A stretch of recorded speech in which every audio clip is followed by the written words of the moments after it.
Man, OG Silver back here. Welcome back to the channel, guys, where I give it to you real and raw and tough as steel so that you, my friend, know the deal. Always rely on yourself, dude. Always have self-accountability. And remember this term, guys. If it's to be, it's up to me. Always depend on yourself to defend yourself, because if you do that, my friend, you will never be let down, because you're not going to let yourself down, because you is all you got at the end of the day. You can go anywhere else for the lies, guys, but here I'm going to give it to you the truth, man, because the truth shall set you free. And this, my friend, you will understand, man. You cannot be deceived or beguiled by any other man. Thank you guys for coming back to the channel, man. I appreciate your time, and therefore, I'm going to respect your time and get straight to the top of today's video, which is going to be a mind-bending experience. Most of you youngsters is going to peel your wig back, man, and split open your paradigm. So without further ado, let's get to the top of today's video, which is, in maximum security prison, little soft white dude pays big black guys for protection, and they take his money, food, and cheats. Hey guys, let's get straight into this video, man. It was in my feed. I'm gonna react to it so you guys know the real deal about what really goes on in maximum security prison. Let's continue. One day I get yanked into the bathroom by these big jack black guys. They slap the glasses off my face and they pick me up by the shirt and they say, listen, we need money on my books weekly. Another guy wanted me to smuggle him in drugs into the prison. Are you saying you were extorted in prison? I'm saying that they tried to extort me. In that scenario, I never sent them the money, never smuggled in drugs, never did anything like that. I used my brains. I found the biggest guys in prison that were in that unit, and I found the guys that I started to become friendly with. And it. So let me explain something here, guys. Now, I respect when you guys are like, hey, man, stop stopping the video, man. Let the video play. But see, in this life, man, this thing is called teachable moments, man. Let me tell you something, man. If you ever play Monopoly or any of these board games, you can't skip past first base, dude. You got to go past first base to get to second, third. There's no skipping nothing, man. You can't skip through these lessons, man. And here's what happens, man. Look at this little white dude. And hey, man, you guys talking about, oh, man, why you always clowning white dudes when I talk about white dudes? Hey, I talk about everybody. It's just like the blacks are like, hey, man, why you clowning black dudes when I talk about blacks? And the Mexicans be like, hey, man, why you talking about Mexicans? I talk about everybody, man. I'm 1/4 everything, man. I can talk about whatever the fuck I want to talk about. Reality's reality, man. If you go to prison outside of California, man, because California's got the most segregated politics I've ever seen. And yeah, I can only speak about my experiences. I've only done time back east, the eastern seaboard, and California, the western seaboard. I've never been nowhere else, but I can tell you one thing. California politics protects the the whites and the Mexicans, because let me tell you something. In other prisons outside of California, like you go down south of prison, you go to prison in the East Coast, dude, or you go to prison up north. Hey, man, the majority of dudes incarcerated is blacks, and I'm not picking on blacks. Facts is not feelings. Get out of your feelings. I'm telling you my experience.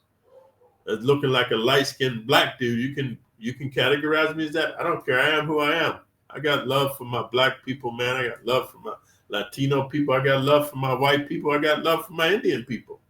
I love everybody because everybody lives within me. But the reality is, when you go to maximum security prison back east, hey, man, the blacks run that prison, man.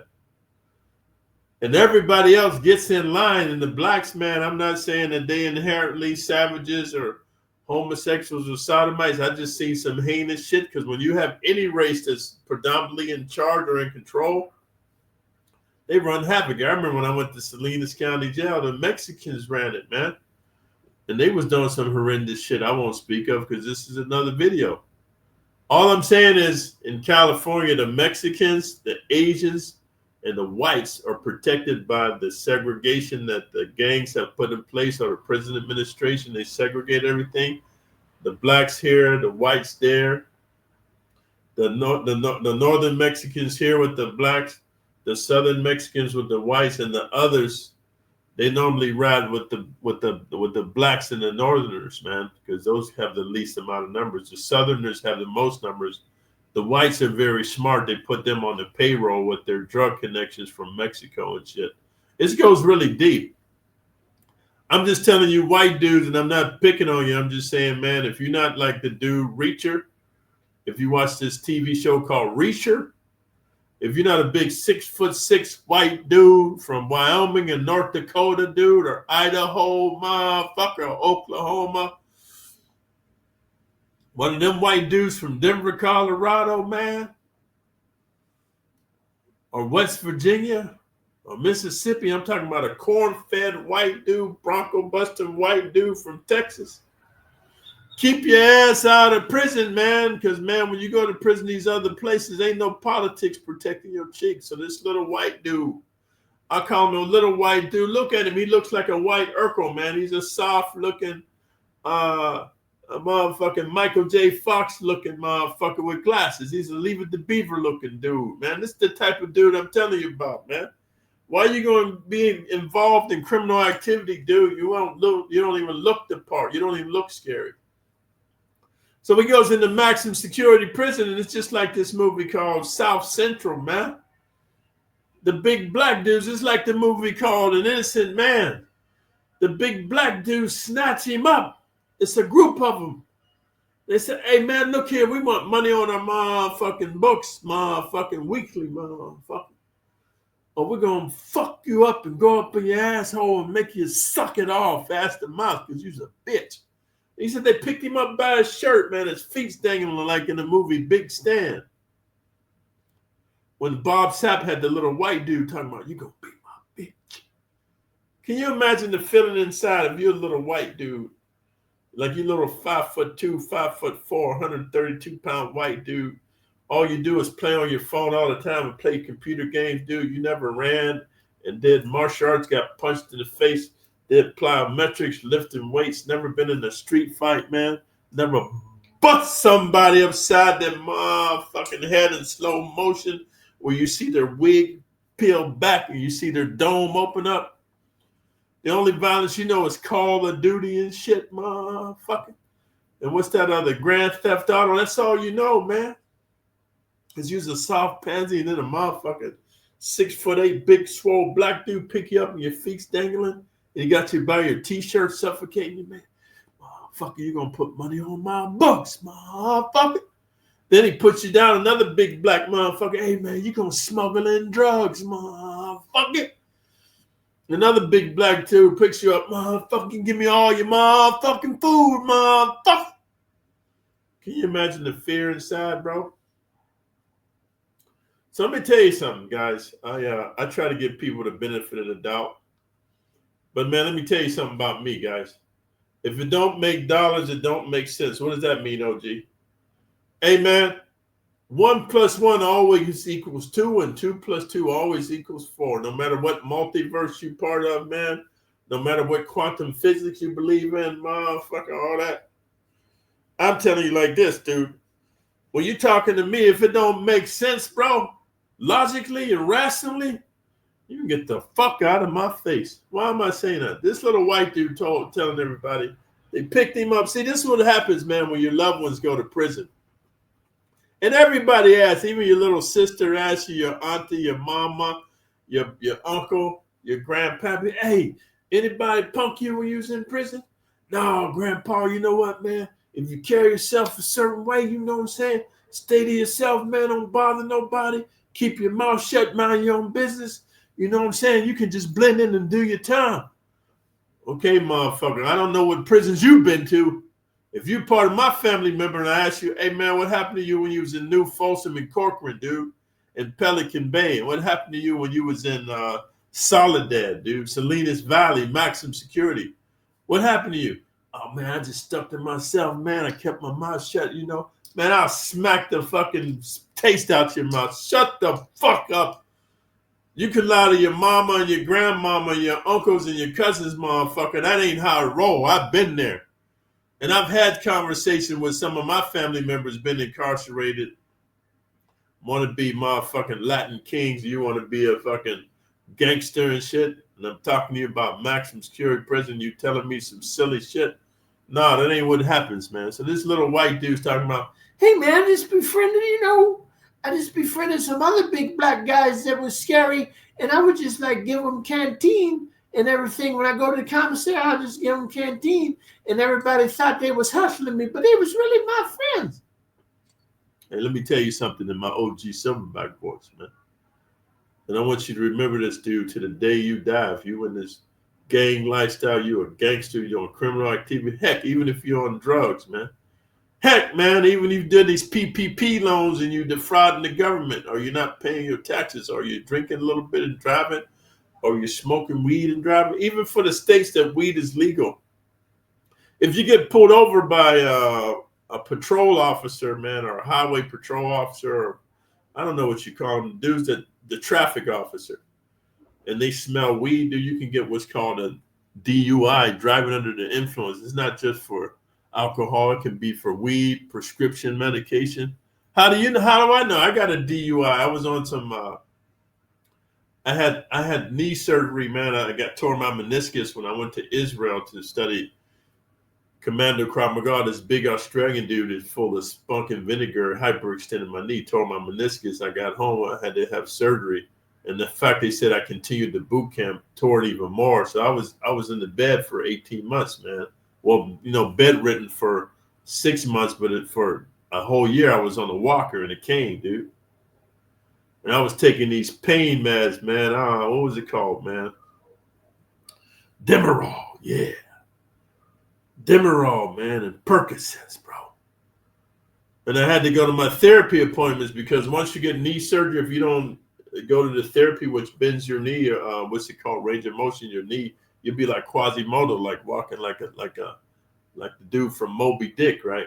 Like a stiff leg. So, man, I'd take my meds because I was in so much pain. I was driving. I told you the story. I went under the semi, dude. The police gave me a DUI, driving under the influence of prescription drugs. So all I'm saying is, man, you one of these dudes, man, like, you teetering on the edge of the law, like you're not quite a criminal, but you fucking around, you little square white dude. You're doing crypto scams like the Hawk Tour girl. You know what I'm saying? You scamming people out of their stocks or whatever. You're just a little nerdy dude. And you're going to prison. Let me tell you something, guys. Nobody's your friend in prison, even the dude looking out for you. Like you guys be talking about, hey, man, tell us stories about OGs that look out for youngsters. And I had one dude put a comment in. Yeah, when I was in prison, this OG looked out for me and everything. He never went up in my, okay, man, that's an outlier. Google what an outlier is. It's like, man, there's the exception to the rule. There's the rule, there's the exception, man. There's a rule that if you jump off the Empire State Building in New York City, bro, on a hot summer day, and you hit the pavement, you're going to go splat. But there's been stories of dudes jumped off the Empire State Building, and maybe it was in, what's the fall season? It's October, November, and it's a gust of wind, and the motherfucker gets lucky, and he gets pushed over into a clump of trees, and he just breaks his body up, but he's not dead. That's an exception to the rule, my friends. The rule in maximum security prison, if you're a little soft, wimpy white dude, or just a little soft, wimpy, any kind of dude, and you ain't about that business, man, and motherfuckers telling you got to pay, let me get straight to the point because you guys want me to get straight to the point. This is the point I'm going to leave you with this video on, and I'm going to end the video. Listen to me, guys. There's only one person you pay in maximum security prison. Only one, dude. It's not the warden. It's not the guards. It's not the shot caller dude. It's not the murderer dude. It's not the rapist trying to go up in your butt. The single solitary person you ever pay in maximum security prison, dude, is the fucking weapons dude, man. The weapons dude. And here's why. I'm just going to be honest with you guys. I've paid the weapons dude every prison I've been to. That's not true. When I went to level 3, Mule Creek, there were some dudes from the PJCs, man, Project Crips and the Seaside Crips. Shout out to Seaside, California, baby. I love you dudes, man. Even though I didn't need you to look out for me, you motherfuckers was looking out for me. I appreciate it, man. But there was a shot caller called Big David Stamps. Rest in peace. And if you motherfuckers is from Seaside and Marina, Monterey County, you know about David Stamps, 6'8", 400-pound David Stamps, big-time drug dealer in Marina, man. Put a 100 in the comments, man. Big Dave was there. He said, "Hey, OG, man, I heard you from Monterey County," and I was like, "What about it?" Because I had smoked some dudes there. I'm not proud of it. And some drug deals went bad in Salinas and in Seaside on Mingo Avenue, man. And I said, "What about it, homie?" He said, "No, dog, like, you know what I'm saying?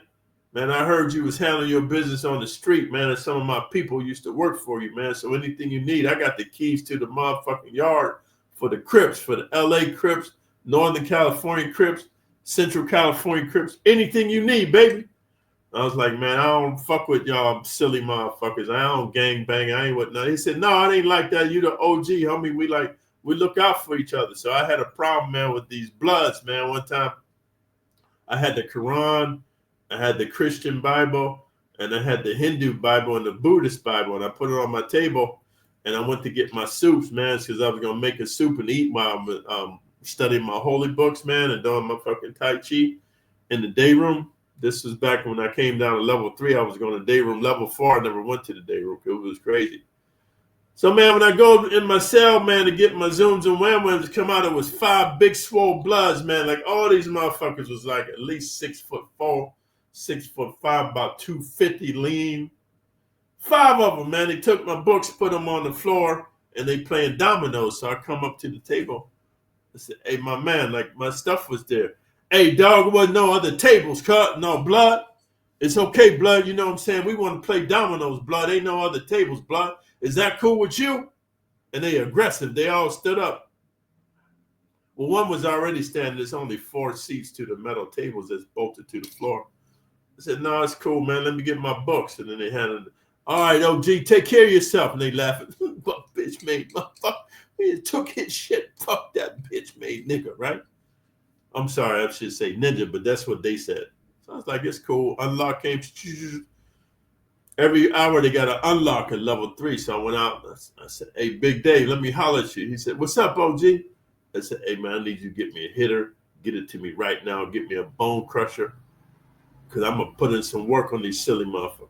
"No, OG, we're going to handle it, man, because we know you came down from level 4. You get down level 3. You trying to get up out of here, man. Some of us ain't never getting out of this motherfucker, man." I said, "Listen to me, man. I don't need nobody to handle shit for me, motherfucker. You say you down to help me whatever I need. Get me the motherfucking bone crusher, man." "All right, OG. Next unlock, you come out, because you can stay on the yard, dude. Unlock means you can go in and out of your cell. You can get soups or tuna. You can get tobacco. You can get, it's a lot of trading going on. Trading or business deals, right? Man, that's unlock. He come out, man. He slapped me the bone crusher, man. Let me tell you something, dude. I had to wait till the next unlock to go in. By the time the next unlock came, the Bloods was done. They was out from the table, big homie. And I had a blanket, man. They left a blanket on the table. The table was bare. There was nowhere to be found, big homie.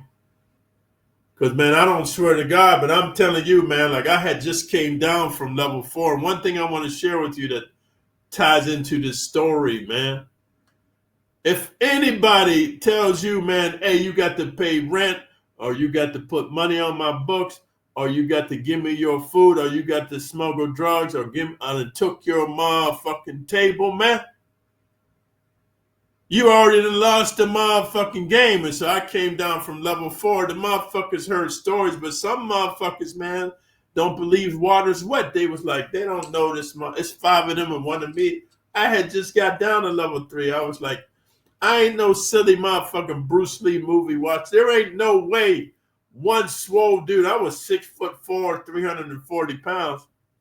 These motherfuckers, all 5 of them was like 6'5", 6'6", 250, 260, lean ass youngsters in their 20s. I was like 30. I think I was 35. This ain't a movie, man. You can't beat 5 swole motherfuckers, man. Hey, if you skill like me, you might get like 2 of them real good. But the other 3, it ain't like in a movie where they take turns coming in the fight. Hey, man, they rat pack you, man. They'll get you to the ground and stomp the fucking soul out of you. So I was like, okay. So then, man, I went ahead and put my books back on the table because I didn't have to do nothing. They gave me the table back. And then the shot caller for the Bloods came over and he said, hey, OG, we just want to apologize, man. Like, we didn't know how serious you took your religious stuff. We apologize, man. We don't want no problems. Because I still had the bone crusher on me, man, because I got to take it back out to the yard. I said, no, it's cool, man, but don't ever touch my motherfucking books again. Because I'm like, I already got the bone crusher. Let me tell you something. In maximum security prison, once you get the cohete or the strap or the heat, whatever you want to call it, the stinger, whatever you want to call it, and you might as well use it because if they catch you with it, man, they're going to go ahead, man, and give you some charges anyway. So I said, man, don't ever touch my motherfucking books. Don't ever disrespect me like that. I did my hand like this because my other hand was under my shirt. He said, no, gee, we don't want no problem. Hey, bro, I never had a problem ever since then. But what I'm trying to tell you is that was the one exception I didn't have to pay the weapons dude. But here's what I want to tell you to pay the weapons dude. I'm going to wrap this video up. There's 3 reasons you want to pay the weapons dude. Here's why. Number 1, when you go to pay the weapons dude, man, he's going to ask you, what do we need the weapon for? Because he's the weapon dude, man. Maybe he works in the metal shop, the woodworking shop. He works in auto mechanics. He works in the kitchen. I don't know. There's different ways to get these weapons. Maybe he's cool with the police. I don't know. He's going to ask you what you need it for. You tell him, hey, man, because I don't play around, man. I'm here, do my time, motherfucker. Fuck with me, man. I'm going to help him meet Jesus. That's the story you tell him. So then, man, the weapons dude, man, he's right up there with the shot caller, man. Like, you know how you have let's go back to the Game of Thrones. You know how you have a king and then you have the king's hand? Well, when the king's not available, the king hand speaks for the king, has authority, right? I'm just giving you an example. I don't know if you ever worked in the corporate America, but you have the CEO of the company. He has what's called a personal assistant, administrative assistant. If the administrative assistant tells you to do something that's just like the CEO done, they got power, dude. It's called power of position. So follow me. The weapons dude is always affiliated with the shot callers, man, of the different race. So if you're a white dude, you go to the weapons dude. He's affiliated with the shot callers. I don't know if it's the Aryan brothers, whoever's got the keys to the race, not the different gangs, the keys to the race. The weapons dude is affiliated with that dude because he's got the second most highest power because he's manufacturing weapons. So follow me. He tells everybody, hey, this motherfucking man, he about his business. He bought 3 shanks and 2 bone crushers, man. The motherfucker got money and his conviction, he just want to be left alone. Everybody know, don't fuck with you because you done told them weapons dude, hey, man, motherfucker fuck with me, I'm going to kill him. I ain't got nothing to live for. Here's number 2. The weapons dude, man, got money and power and authority. He don't need your butthole. He don't need your canteen. He don't need your food. None of that shit. He ain't going to try to go up in you. Hey, man, I'm just telling you, 99% of dudes in prison is gay. The weapons dude ain't got to be a booty warrior. He ain't got to take it because he getting the finest transvestites, transsexuals, flamingly gay dudes is his women, dude. He like, hey, look at him like this, man. I don't know if you ever... Man, I got so many stories to tell you. Okay, when I was selling drugs, man, I was also selling weapons that I stole from the military. That's a different story, but I was selling weapons to people that I felt was friendly to me. I didn't never sell them to my enemies. And I never sold them my most powerful weapons. I was selling like 38s, 22s, 25s, 9 millimeters. I never sold mortars or grenade launchers or grenades, dude, or I never sold none of my machine guns or AR-14s or M16s. Put a 100 in comment if you want to know when I stole weapons from the military, man, because now I think the statute of limitations is over. Okay, but anyway, I used to sell weapons, man, and I made more money selling weapons than I did. I'm talking about per capita. Like back then when I was on the street and YouTube, this is for educational purposes only, entertainment purposes. I'm not promoting violence or drug dealing, anything. I'm just telling my story to the youngsters who always want receipts.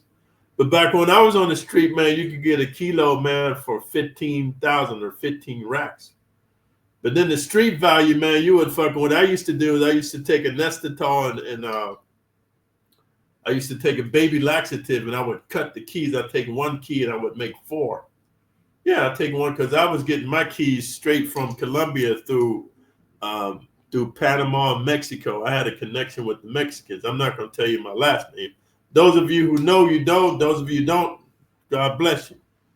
But I had a straight connection with the Mexicans, man. So I was getting my shit pure with the Colombian stamp. So it was too pure to put on the street. So I'd cut it 4 times. So 1 kilo, I made 4. So then I'm paying 15. So let's say I got 4 kilos. So 15 times 4. Let me do my math for you really quick. I'm sorry, dude. I'm seeing now. 15 times 4. That's 60,000 G's, right? That's if you sell them wholesale. I wasn't selling them wholesale. I was breaking them down into quarter pounds, half a pounds, 8 balls, and what else was it? I wasn't doing street level. I was just selling to high level ballers, man. I sell maybe a half a key or a quarter key. I wasn't selling the key because then it's like it's cutting down my profit margin. But anyway, you get them for 15, but then the street value, man, you can make 60 G's off of 15, right? Hey, man, on the weapons, man, when I was selling guns, man, hey, man, if you guys know anything about guns, man, I'm selling like a fucking 22 or 25 or 38 for like 5,000. Why? I don't care, motherfucker, buy it or not. The point I'm making, man, back to this story. The number 2 reason you want to go to the weapons, dude, he don't need to go up in your butthole. He don't need to. This dude's like a king in prison, man. And here's number 3, the most important, man. The most important, not because he's affiliated with the shot caller. He's going to tell him what's going on. Not because he's got money and power. He's got the bottom boys on all that. Here's the number 3 reason, dude. Now you done earned this motherfucker's respect, man, and he going to look out for you, man. He going to look out for you because he knows the dangers of purchasing a fucking weapon. If he trusts you enough to keep your mouth shut, if you get busted with the cohete or the strap or the heater or the stinger, you guys have this symbiotic relationship of murderers. He'd understand it because, man, 9 times out of the 10, the knife dude never getting out, man. That's why he don't give a fuck about they slap him with manufacturing weapons, attempted murder. He don't give a fuck. He throwing double life. Fuck it. But now he respect you because, you know, it's like this dude named Kendrick Lamar made a song, They Not Like Us. Let me tell you something, guys. Game recognize game. Savages recognize savages. Predators and murderers recognize predators and murderers. I'm going to tell you what all my girlfriends say, man. Like, we be out in precarious situations, man, and it'd be jackers around or crack addicts, man, or fucking serial killers or cannibals trying to accost me, you know, take my girlfriend, her purse, man, or tell me break myself with my watch. And I'm just going to be honest with you. I'm not trying to self-snitch or whatever, but whenever I go out in public, man, I ain't never naked, so you could take that how you want to take it, man. I'm fully clothed if you don't know how to read between the lines. So when a motherfucker be like, hey, this is how the homeless dudes do you in San Francisco and LA and Hunters Point, man, and Oak Park. This is how they do you, man. Hey, OG, you got some spare change, man? And whether they got their hand in their pocket, they looking at you, man. So, man, check this out, man. When I talk to him, I put my hands in my pocket. I'll be like, hey, man, I ain't got no motherfucking spare change, man. So get the fuck out of here. And when I got my hand in my pocket, I'm looking him in the eye. I'm looking him up and down. Get the fuck out of here, man. I don't know you, motherfucker.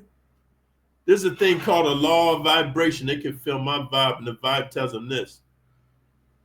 This motherfucking OG ain't to be fucked with unless you want to test your life insurance policy. So I'm going to leave it to you on this before I end this video, man. Never, ever, ever pay a motherfucking prison to protect you, man. Because then once you pay that money, they know you a bitch. It's like having a hostage. If you're ever in a hostage situation and they ask your parents or your people to send money for you, don't you know 9 times out of 10 they're gonna kill you anyway? Don't you know 9 times out of 10 they on some murder shit, they're gonna torture you anyway? Don't you know they're gonna disfigure and dismember you anyway? And don't you know 9 times out of 10 they're gonna fuck you before they kill you anyway? So let's continue, guys. Wasn't like, hey, I'm gonna give you money to protect me. They didn't have much money, so I would buy them commissary weekly. And in other prisoners' eyes, it looked as though they were hustling me. These guys that were protecting me were hustling me, so other people wouldn't get involved with that because then you would be knocking off their hustle. So I was giving commissary to these people and they would look after me and no one would bother me. But we were just genuine, like, I like these individuals. Okay, if you believe that, man, I got a bridge to sell you in Brooklyn. So let me end it on this, man. In maximum security prison, little soft white dude pays big black dudes for protection and ended up taking his money, his cheeks, and his food because he's weak. In maximum security prison, you can't show no weakness, man. You got to go from being a human being to being an inhuman, insane, a motherfucker that stands on business. And when I tell you, you'd be ready to give your life for your masculinity, what that means is giving your life, dying in battle, taking this motherfucker's life. Because once you give up the money, you're going to be giving up honey, dude. So if you like the realness and the rawness, thumbs up the video, man.